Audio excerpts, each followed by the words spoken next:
if you ask most people, they would probably say that sobriety or being awake or default processing mode, they would say that the everyday experience that people perceive is the one that they're supposed to, or some variation of that. You know what I mean? And then they would point towards the homeostasis, and then they would point towards maybe evolutionary processes based on the animal kingdom and stuff. But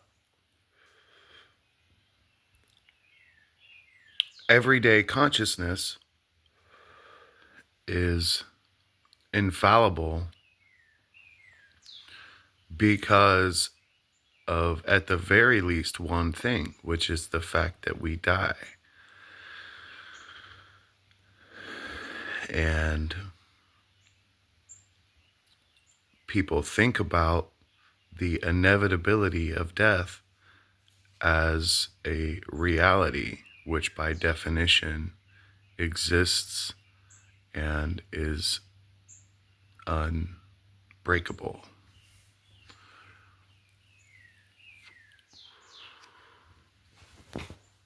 So the fact that we die proves that we're alive,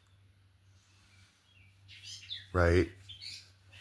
It proves that the experience that we are actually having within ourselves is a representation of something real.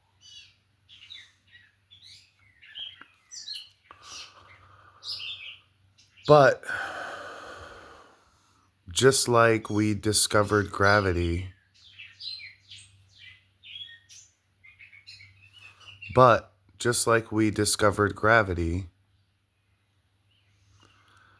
it was already there before we knew about it. And so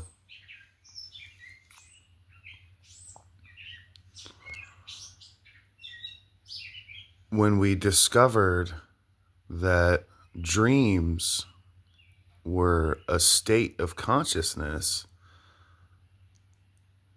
and being awake is a state of consciousness,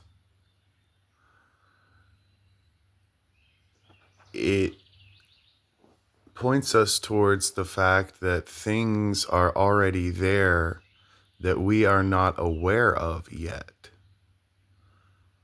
Because how can you perceive something if you don't know it exists?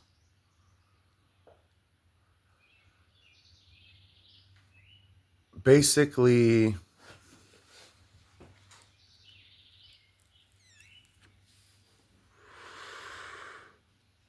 the state of consciousness known as everyday consciousness to a believer of, universal intention and goodness, all, it's driving you. It's a reflection. What you were given as tools is a reflection of what the universe wanted you to have, to a firm believer of God's grand purpose for human beings.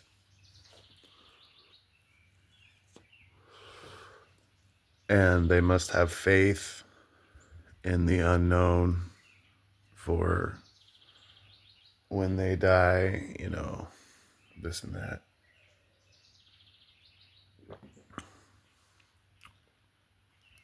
My point here is that atoms have always existed, at least for millions and millions of years.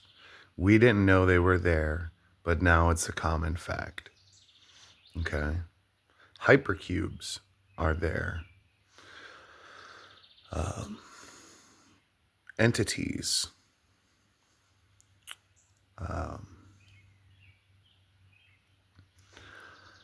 things that can get farther away from each other and closer to each other at the same time.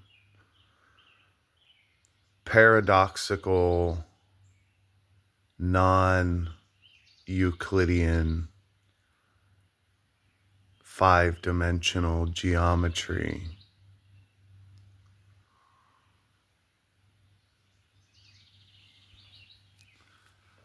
Dreaming is a state of consciousness that was programmed within our lineage to be second nature. And in dreams, you have the sense that you can move around, talk, jump, fly, interact, change details, whatever. It seems as real as this. And in some cases, the two are indiscernible with lucid dream, or with confabulations of things that happened in dreams. People have mundane dreams that are so like real life that they confuse the two. And so with altered states of perception offered by the psychedelic experience, what we have is a magnifying glass to look at the possibilities of what's happening when we dream, when we die, and when we think about things and immerse our focus in a thought to the point where there's no awareness anymore, which is somewhat meditative, can be classified as a type of meditation.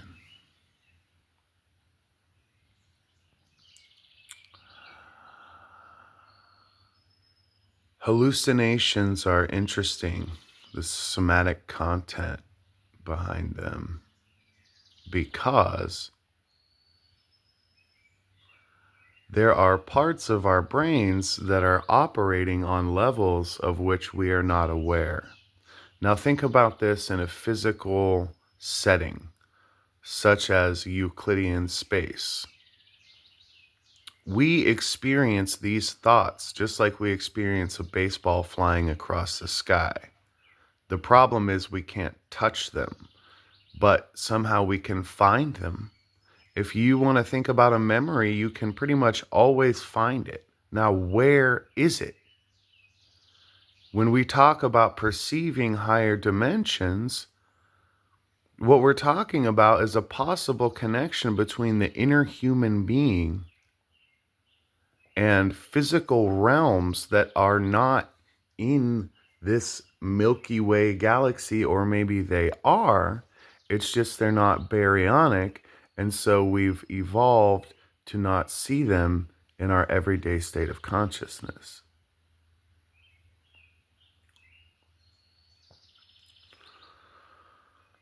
And evolving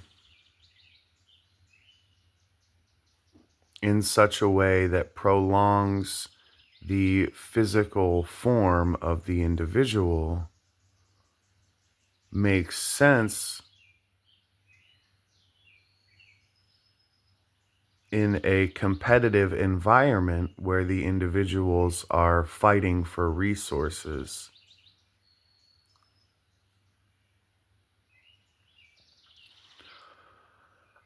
Now,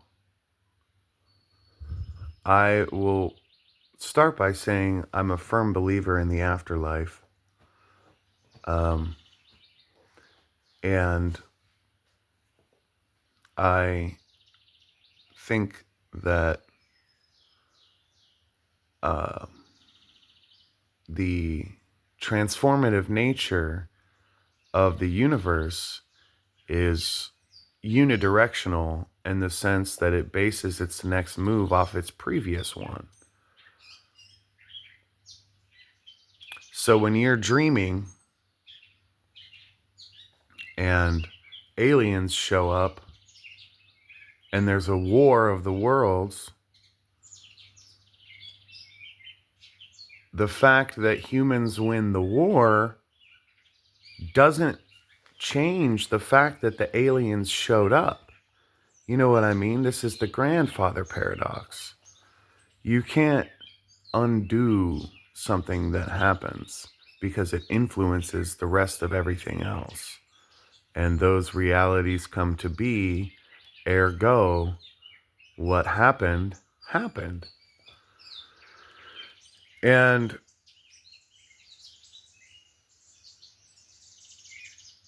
when a human being dies,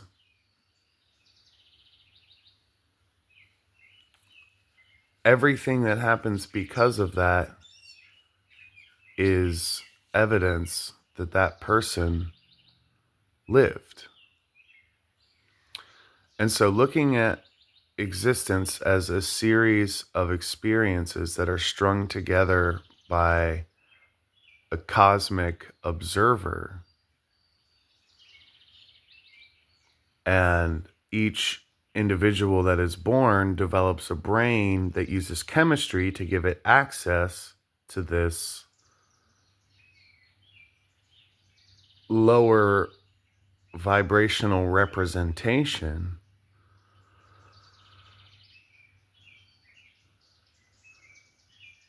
which is what this really is.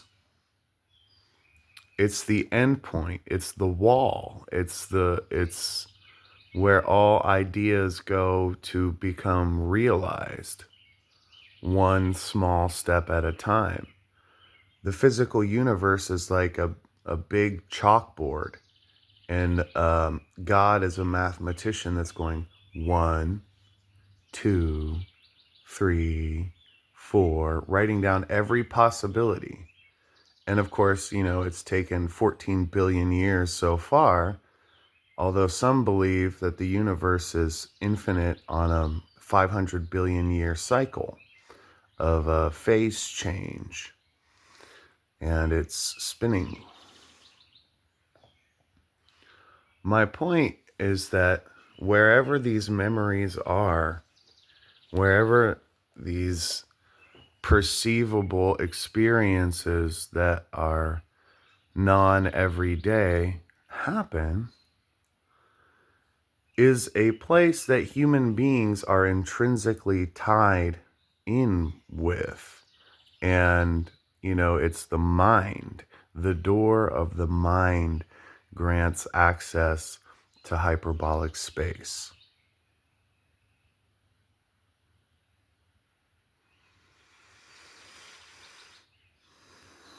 And just like we put food and sugar and entertainment into our bodies, we put mind-altering substances into our bodies. Because why? Because the default network mode that functions on nutrients like vitamin A is for survival. And that's it. Communication and stuff. Beyond that, there's much more to life than meets the eye.